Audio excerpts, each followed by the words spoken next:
5월 24일 주일 예배를 임례송 부름으로 하나님께 드리겠습니다. 주님의 성령 지금 이곳에 임하소서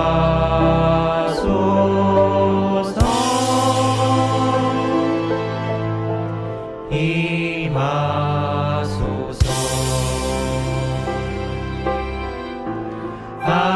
할렐루야 할렐루야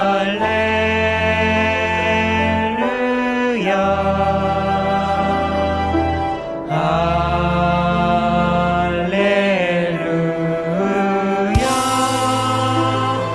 할렐루야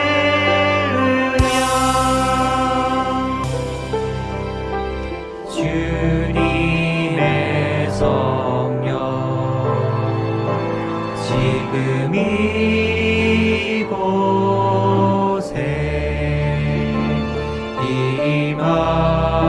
임하소서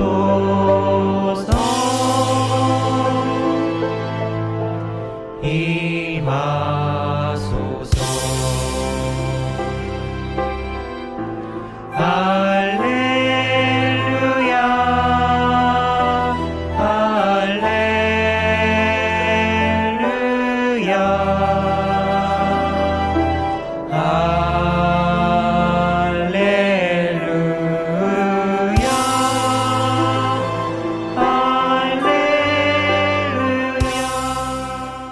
사도신경으로 신앙 고백 드리겠습니다. 나는 전능하신 아버지 하나님, 천지의 창조주를 믿습니다. 나는 그의 유일하신 아들, 우리 주 예수 그리스도를 믿습니다.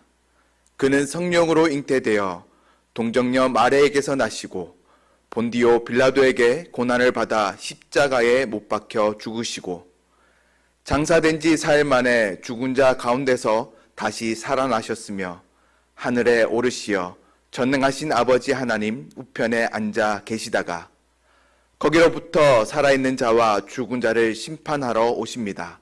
나는 성령을 믿으며 거룩한 공교회와 성도의 교제와 죄를 용서받는 것과 몸의 부활과 영생을 믿습니다. 오늘 우리에게 주시는 하나님 말씀은 창세기 25장 27절에서 34절 말씀과 창세기 27장 1절에서 10절 말씀입니다. 구약성경 35페이지입니다. 제가 하나님 말씀을 봉독하겠습니다. 그 아이들이 장성함에 에서는 익숙한 사냥꾼이었으므로 들사람이 되고 야곱은 조용한 사람이었으므로 장막에 거주하니 이삭은 에서가 사냥한 고기를 좋아하므로 그를 사랑하고 리브가는 야곱을 사랑하였더라. 야곱이 죽을 쑤었더니 에서가 들에서 돌아와 심히 피곤하여 야곱에게 이르되 내가 피곤하니 그 붉은 것을 내가 먹게 하라 한지라. 그러므로 에서의 별명은 에돔이더라. 야곱이 이르되 형의 장자의 명분을 오늘 내게 팔라. 에서가 이르되 내가 죽게 되었으니 이 장자의 명분이 내게 무엇이 유익하리요. 야곱이 이르되 오늘 내게 맹세하라. 에서가 맹세하고 장자의 명분을 야곱에게 판지라. 야곱이 떡과 팥죽을 에서에게 주매 에서가 먹으며 마시고 일어나 갔으니 에서가 장자의 명분을 가볍게 여김이었더라. 아멘. 이어서 27장 1절에서 10절 말씀입니다.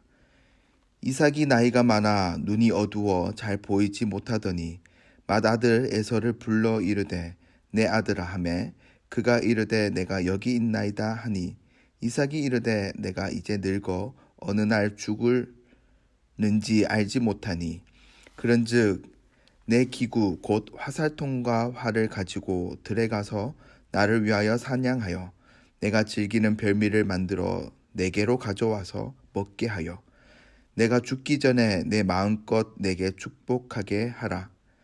이삭이 그의 아들 에서에게 말할 때에 리브가가 들었더니 에서가 사냥하여 오려고 들로 나가매 리브가가 그의 아들 야곱에게 말하여 이르되 내 아버지가 내 형 에서에게 말씀하시는 것을 내가 들으니 이르시기를 나를 위하여 사냥하여 가져다가 별미를 만들어 내가 먹게 하여 죽기 전에 여호와 앞에서 내게 축복하게 하라 하셨으니 그런즉 내 아들아 내 말을 따라 내가 내게 명하는 대로 염소 떼에 가서 거기서 좋은 염소 새끼 2마리를 내게로 가져오면 내가 그것으로 내 아버지를 위하여 그가 즐기시는 별미를 만들리니 내가 그것을 내 아버지께 가져다 드려서 그가 죽기 전에 내게 축복하기 위하여 잡수시게 하라.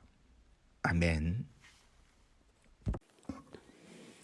어느 마을에 아이를 7이나 둔 어머니가 있었습니다. 그런데 이 부인은 얼마 뒤에 또 아이를 갖게 됩니다. 그것도 쌍둥이 아이를 갖게 됩니다. 이미 아이 7이 있는데 거기에 또 쌍둥이를 가졌습니다. 그러던 차에 가정을 돌보지 않던 남편이 집을 나가버립니다. 아이 7에 앞으로 태어날 쌍둥이, 혼자가 된 이 부인이 어떻게 할까 고민을 하다가 그래도 아이를 먹이고 입히고 공부시키기 위해서는 임신했지만도 결국은 돈을 벌어야 됩니다. 동네 큰 부잣집에 도우미로 들어가게 됩니다. 마침 그 도우미 갔던 그 집 부유한 부잣집의 부인은 오랫동안 아이를 갖고 싶어도 갖지를 못했습니다. 결국은 위장되게 임신한 것을 여기고 둘이 이야기를 나눕니다. 혹시 아이를 낳게 되면 하나를 입양시키고 싶다고, 내 아이를 갖고 싶다고 이렇게 해서 합의를 하고 쌍둥이를 낳자 큰 아이를 그 부잣집 부인에게 입양을 시킵니다. 한날 한시에 낳던 쌍둥이가 한 명은 생모 밑에서 자라고 한 명은 부잣집의 아들로 자랍니다. 같은 동네다 보니까 크면서 아주 형제인지를 알지 못하지만도 두 쌍둥이가 친하게 지내고 나중에는 자기들끼리 형제끼리 맺습니다. 사실은 친형제이지만도 철저하게 비밀에 붙였기 때문에 그 쌍둥이 형제는 동네에 같이 자라면서 같은 날 태어났다라는 그 동질감 때문에 친형제 이상으로 어형제를 맺어서 아주 친하게 지냅니다. 세월이 훌쩍 지났습니다. 부잣집에 입양되었던 쌍둥이 형은 많이 배우고 또 정치적으로 성공하여 국회의원이 됩니다. 그리고 생모 밑에서 자란 가난한 동생은 제대로 배우지 못한 채 일찍 결혼하여 아이까지 두게 됩니다. 경제적으로도 빈곤한 가운데 있자 형의 범죄에 가담하여 그만 옥살이를 하게 됩니다. 그래서 이 둘째 동생의 부인이 동네에서 친하게 지냈던 옛날에 그 어형제 맺었던 국회의원이 된 그 사람에게 찾아가서 당신의 친구가 이런 잘못된 일로 옥고를 치르고 있으니까 좀 도와달라 합니다. 어릴 때부터 친형제 이상으로 어형제 맺어 살아왔던 부잣집의 아들로 입양되었던 이 큰 아들은 그 소식을 듣고 그 동네 같이 자랐던 실제적으로는 동생이지만도 모르고 자랐으니까 그 친구의 가정들을 옥고 치르는 동안에 그 아내와 그의 자녀들을 잘 돌아봅니다. 참 좋은 아름다운 관계죠. 그런데 이 일을 극렬하게 반대한 인물이 있었습니다. 그런 부잣집의 부인입니다. 왜? 자꾸 이렇게 관계를 맺고 또 도와주다 보면은 옛날에 과거 일들이 더 날까 하는 두려움 때문에 이걸 떼어놓기 위해서 음모를 꾸밉니다. 부잣집 부인이 옥고를 치르고 있는 그 밑에 동생에게 찾아가서 당신이 그 어릴 때부터 함께 친하게 지냈던 그 어형제 맺었던 내 아들과 너의 아내가 바람이 났다라고 엉뚱하게 음모를 꾸밉니다. 그러자 옥살에서 나왔던 그 상둥이 동생이 총을 두고 국회 연설장에 뛰어들어갑니다.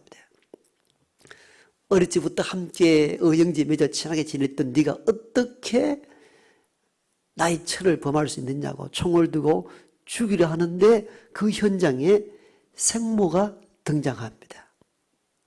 얘야, 그는 너의 상둥이 형이다. 이렇게 이야기를 합니다. 거기서 비로소 비밀이 드러나게 됩니다. 그러자 이 총을 든 상둥이 동생이 어머니에게 이렇게 외칩니다.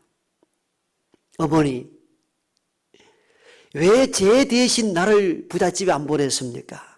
그렇다면 내가 저 삶을 살았을 것인데. 그러면서 너무너무 분노에 차서 총을 허공으로 대고 총을 쏘는데 경찰관들이 상대를 죽이는 줄 알고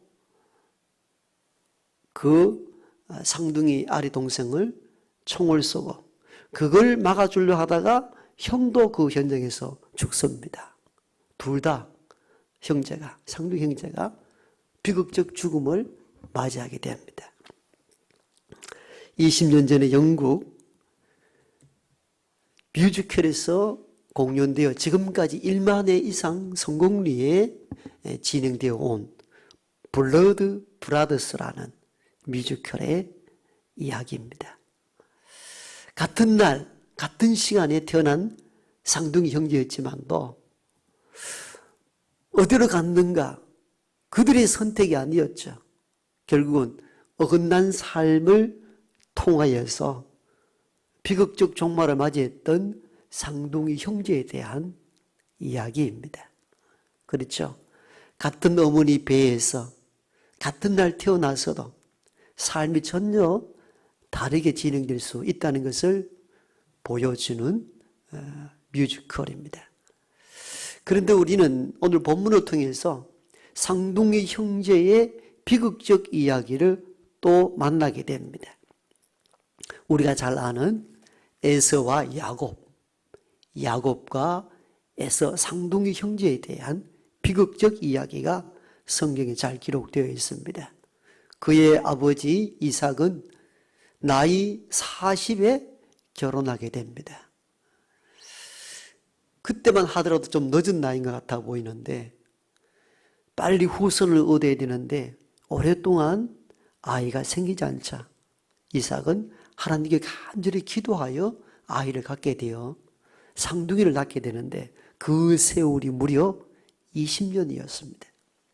성경에 보면은 나이 40에 결혼하여 60에 아이를 낳았더라. 20년 만에 얻은 아들이 상둥이 에서와 야곱과 에서입니다. 20년 만에 낳았으니까 얼마나 귀한 아들입니까? 그리고 아무도 없었으니까 두 상둥이 형제는 얼마나 친하게 지냈겠습니까? 정말 같은 어머니에서 같은 시에 태어났다는 것. 아마 행복하게 정말 형제처럼 살았을 것인데 조금씩 청소년기를 지나가면서 같은 부모, 같은 날 태어나서도 생각은 조금씩 달라지기 시작합니다. 그래서 두 형제는 조금씩 커가면서 어릴 적 그 친하게 지냈던 형제가 아니라 조금씩 금이 가기 시작하는데 그 금이 간 계기는 아주 사소해 보이는 작은 일에서 출발을 했죠. 어느 날 형 에서가 사냥하여 돌아오는데 배가 너무 고픕니다. 그래서 마침 집에서 팥죽을 끓이고 있는 동생에게 얘야 그 팥죽을 내게 좀 달라 합니다. 동생 야곱은 농담 비슷하게 형 그 장자 명분 내게 팔아라. 그럼 이 죽 줄게. 얘야 지금 내가 배가 고파 죽겠는데 장자의 명분 그건 뭐 지금 중요하냐. 사실은 장자의 명분은 아버지가 돌아가시거나 뭐 마지막이 되어야 받을 수 있는 이 권리인데 지금 아직 새파란 젊은이에게 뭐 그 장자의 명분이 뭐 그리 중요하냐. 어서 죽이나 달라. 형 분명히 약속을 해야 돼. 장자의 명분을 꼭 내게 주는 거 맞지? 야, 그게 뭐가 그리 중요하냐? 너 가져라 그래. 주기는 어서 달라. 이 작아 보이는 이 사건이 나중에 쌍둥이 형제의 큰 간격을 벌이는 일이 될 줄이야. 누가 생각했겠습니까? 오늘 본문에 기록되어 있듯이 에서는 이를 가볍게 여겼다. 이렇게 기록하고 있습니다. 왜? 그 당시에는 그렇게 크게 큰 사건으로 보이지 않았던 것이죠. 유대의 가족법에 의하면은 장자 큰아들은 아버지의 유업을 대부분을 가져올 수 있도록 되어 있습니다. 우리나라 옛날 큰 법으로 되어 있지 않았지만도 대부분 큰아들이 모든 것을 많은 것을 차지할 수 있는 것과 똑같았던 이치입니다. 그리고 양도가 가능했던 것으로 보여집니다. 그래서 형이 장자의 명분을 동생에게 준 것은 구두 약속이었지만도 결국은 아버지의 것을 가져올 수 있는 명분을 이제 동생이 차지하게 된 것입니다. 동생은 아마 둘째의 한계를 일찍 깨달은 것 같아요. 가만히 생각해 보니까 신경질 날 일들이잖아요. 부모의 배 안에서 함께 자라다가 거의 동시에 태어났는데 그게 몇 분인지 몇 시간이었는지 성경에는 기록되어 있지 않지만도 단지 얼마 빨리 태어났다는 그 이유 하나만으로 아버지의 많은 재산과 많은 유업을 형이 다 차지한다는 것 자체가 불만스러웠던 것으로 보여집니다. 그러니까 어릴 때부터 어떻게 하면 형이 가질 수 있는 것을 내가 가질 수 있을 것인가 생각하고 계획했던 인물이 동생 야곱이었습니다. 실제 심리학적으로 보면은 둘째 차자가 이런 성향을 많이 갖는다 합니다. 형이 가지 못했던 것, 위에 가지 못했던 것들에 대해서 끊임없이 갈구하고 뭔가 가지려는 그런 태도. 그래서 큰 아들은 좀 어진 반면에 그다음 둘째는 막 끊임없이 도전하고 노력하는 경향이 좀 뚜렷하다고 합니다. 실제적으로. 야곱은 그런 인물이었습니다. 내가 가질 수 없는 것, 그러니까 형은 어지니까 그건 네 가져라. 그게 뭐 그리 중요하냐 생각했는데 동생은 이걸 어떻게 가져올 수 있을 것인가 끊임없이 연구하고 탐구했던 인물로 보여집니다.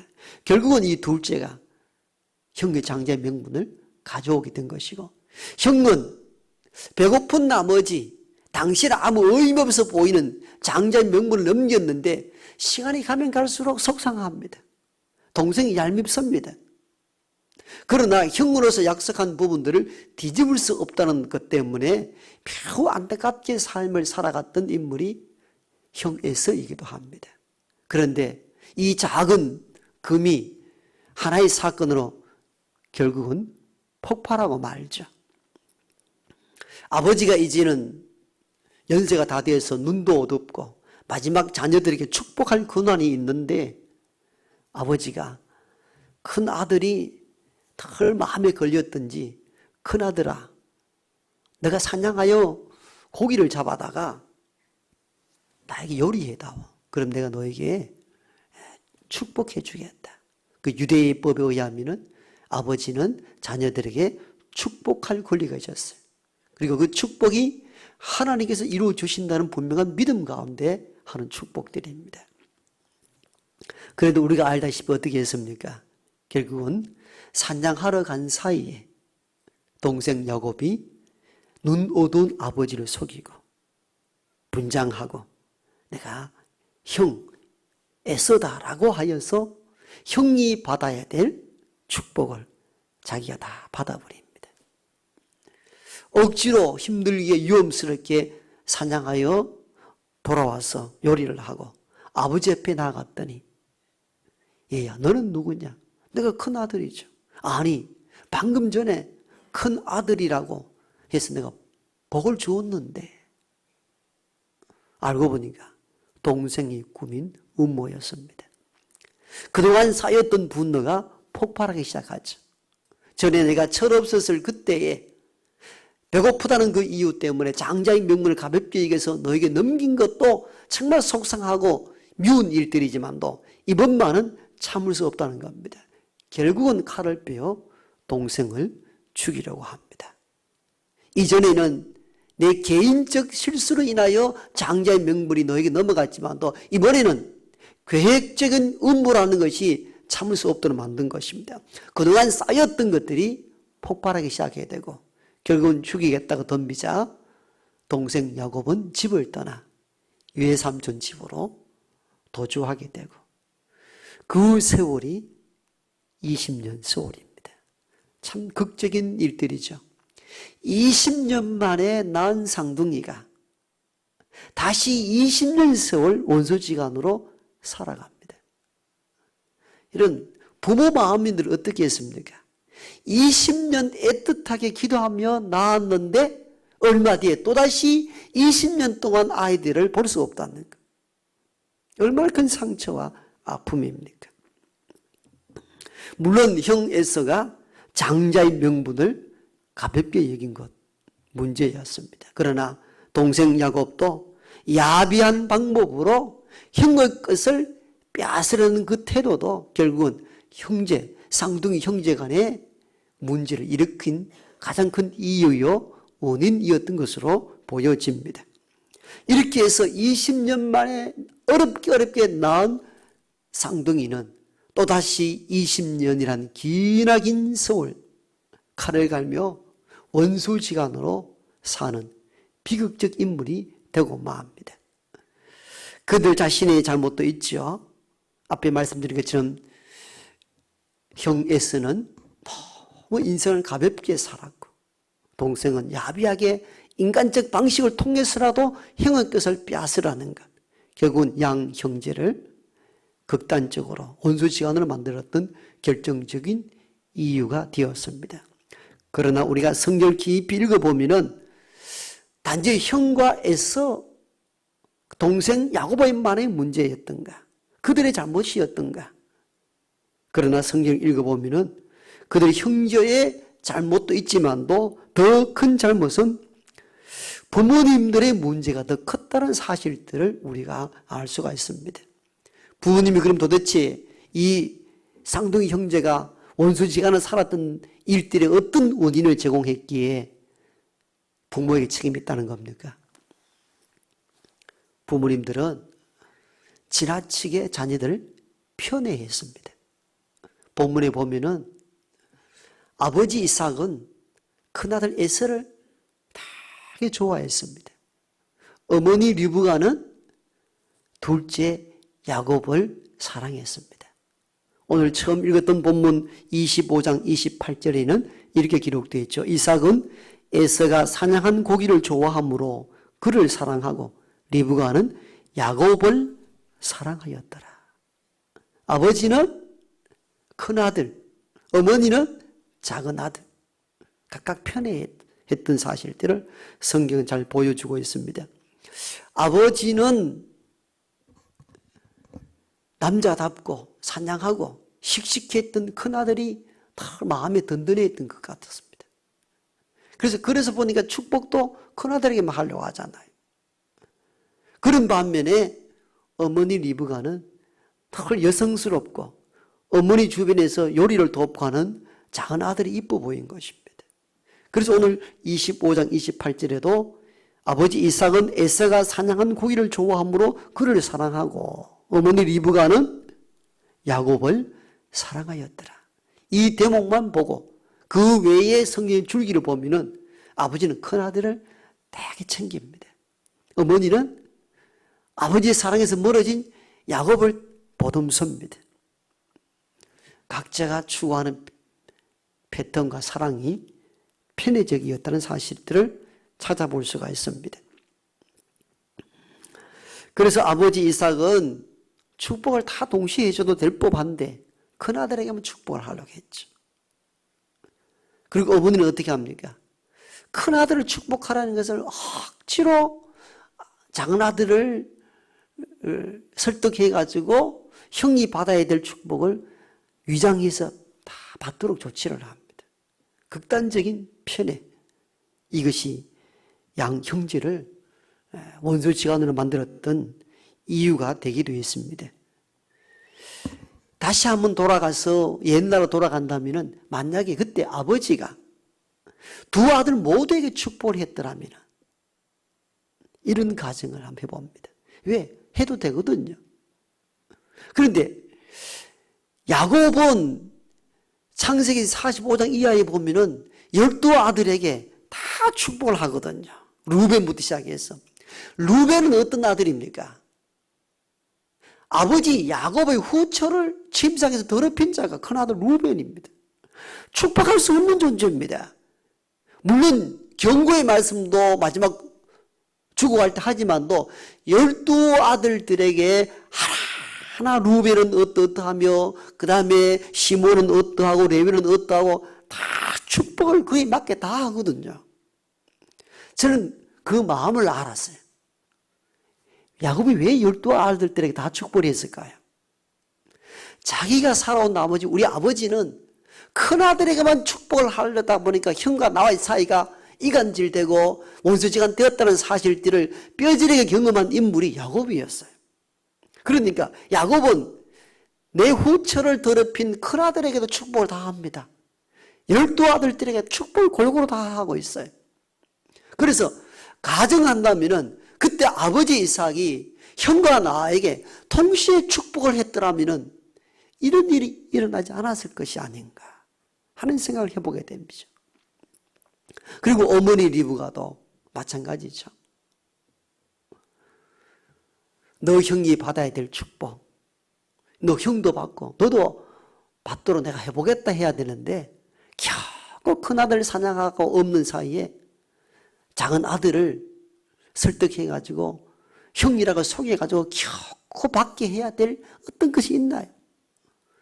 아버지도 문제고 어머니도 극단적 편애가 형제를 원수지간으로 만들었던 이유들을 우리는 성경을 통하여 찾아볼 수가 있습니다. 여러 자녀들 키우다 보면 어떻습니까? 마음에 드는 자녀가 말 잘 듣고 공부도 잘하고 건실한 자녀도 있고 치질이 애먹이는 자녀도 있잖아요. 그런다고 편애하면 더 어긋나는 길로 가게 되죠. 그 부모는 어떤 경우에도 편애해서는 안 됩니다. 골고루 살아가고 골고루 품으로 나갈 수 있어야 됩니다. 사실은 야곱과 에서와 야곱의 이런 원수지간으로 사는 데에는 부모의 편애도 큰 몫을 했다는 것을 우리는 성경을 통하여 깨달아야 합니다. 두 번째 부모의 문제가 뭡니까? 하나님 말씀대로 믿음으로 자녀를 양육하지 않았습니다. 여러분 40에 결혼하여서 아이가 없을 때는 이삭이 어떻게 했다고 성경에 기록하고 있는가 하면은 여호와 앞에 기도하였더라. 그렇게 기록되어 있어요. 오직 기도하며 믿음으로 가정을 이루려고 애썼던 인물이 이삭이었습니다. 그런데 그렇게 바라고 원했던 20년 만에 낳은 아들들 낳고 난 이후에는 오늘 본문을 읽어보면 하나님께 매달리고 이 문제를 어떻게 풀어나갈 것인가에 대하여 묻고 믿음으로 결단한 흔적들이 별로 보이질 않아요. 어찌 보면 우리 모습들이잖아요. 우리가 어떤 일을 추구하고 어떤 일을 이루기 위해 했을 때는 간절하게 기도하고 말씀대로 살고자 하다가도 그 일이 이루어지고 난 이후에는 인간적 방식으로 살아갈 때가 의외로 많습니다. 실제 그래요. 이삭의 가정을 보면 그것을 볼 수가 있습니다.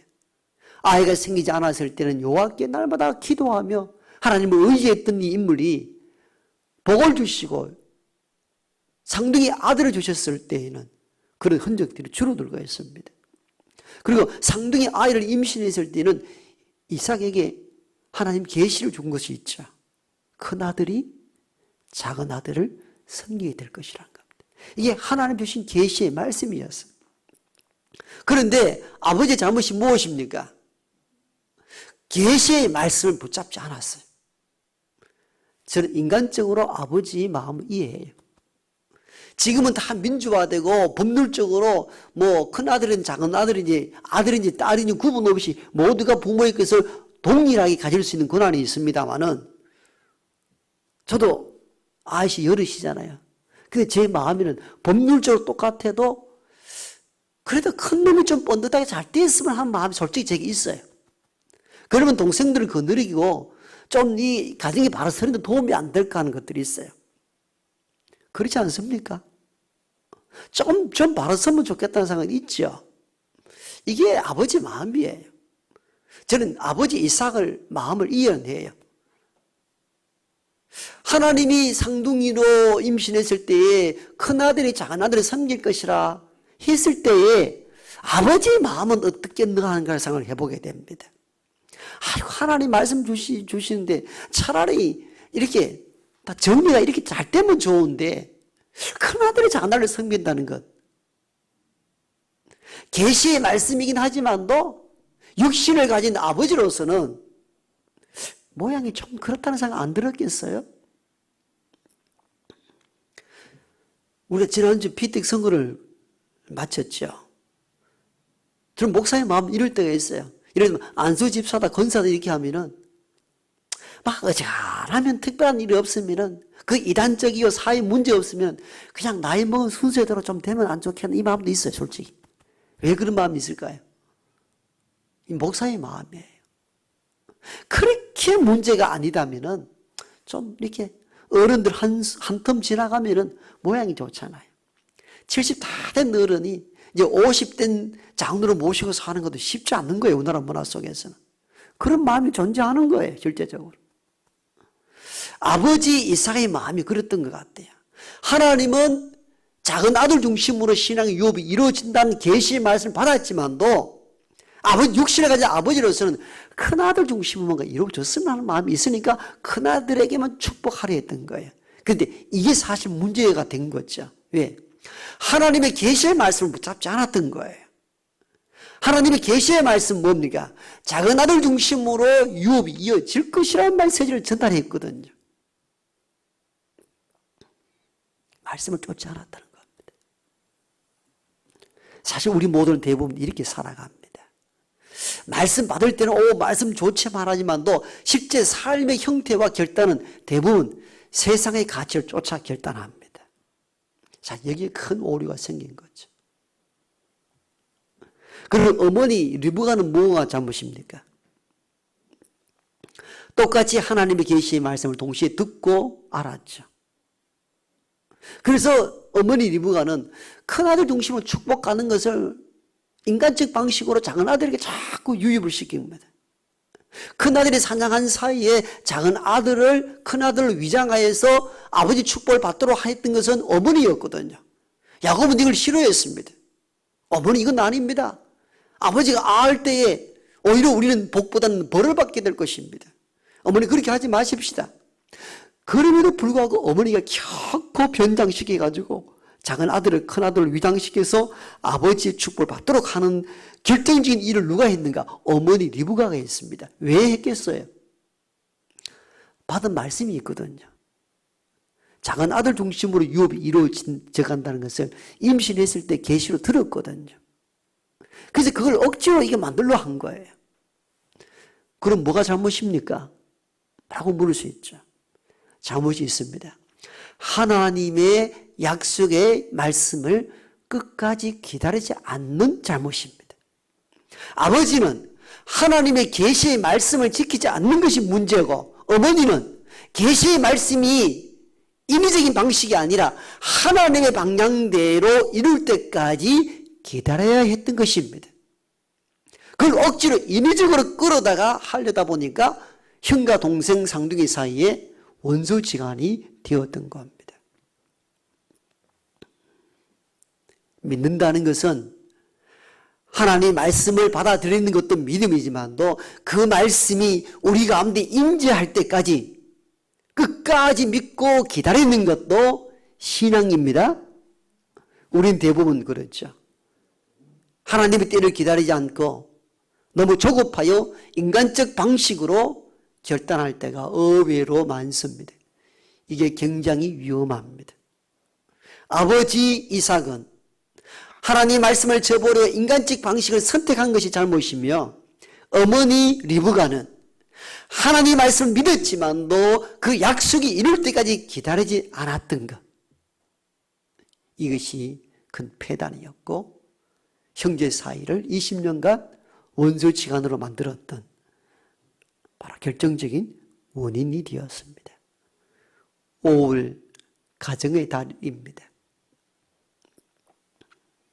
여러분 가정을 하나님의 계시의 말씀인 그 말씀으로 가정을 이끌어 갈 수 있기를 원합니다.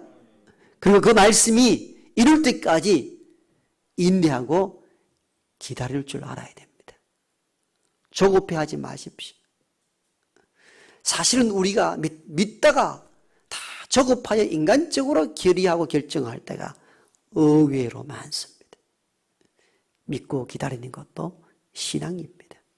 5월 가정의 달을 통하여서 먼저는 하나님 말씀을 철저하게 지켜나갈 것, 그리고 인간적 방식이 아니라 끝까지 인내하여 말씀 이룰 때까지 기다리는 복된 믿음의 가정들 되기를 소망합니다. 찬송가 559장으로 찬양 드리겠습니다. 사철의 봄바람 불어있고 하나님 아버지 모셨으니 믿음의 반석도 든든하다. 우리 집 즐거운 동산이라. 고마워라 임마누엘. 예수만 섬기는 우리 집. 고마워라 임마누엘. 복되고 즐거운 하루하루.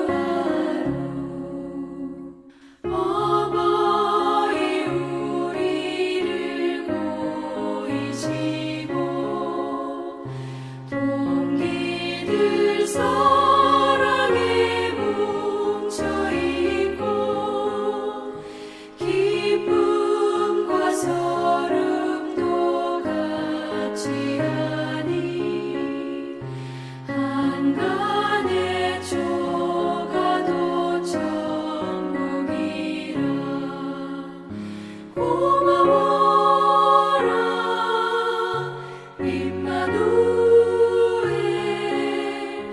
예수만 섬기는 우리 집. 고마워라 임마누엘. 복되고 즐거운 하루하루. 아침과 저녁에 수고하여 다 같이 일하는 온 식구가 한 상에 둘러서 먹고 마셔. 여기가 우리의 낙원이라. 고마워라 임마누엘. 예수만 섬기는 우리 집. 고마워라 임마누엘. 복되고 즐거운 하루하루.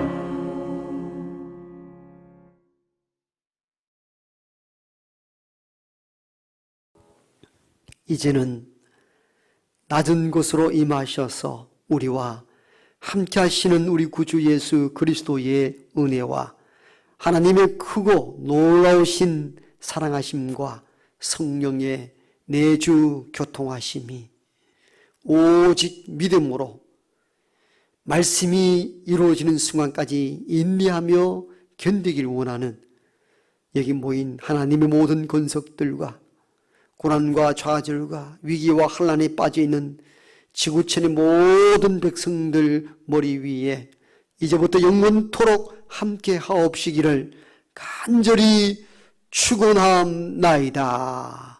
아멘.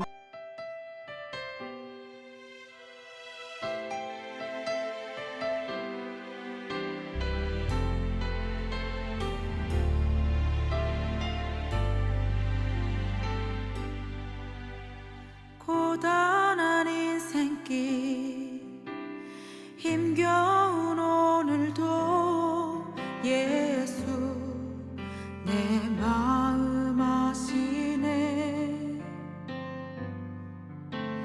지나간 아픔도 마주할 세상도 예수 내 마음 아시네.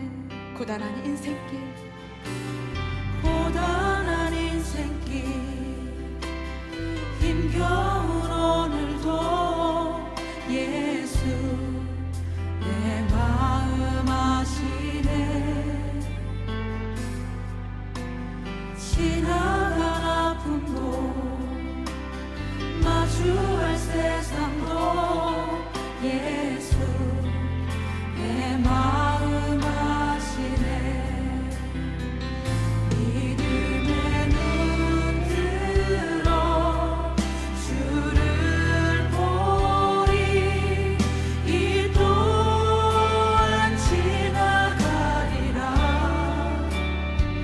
주어진 내 삶의 시간 속에 주의 뜻 알게 하소서.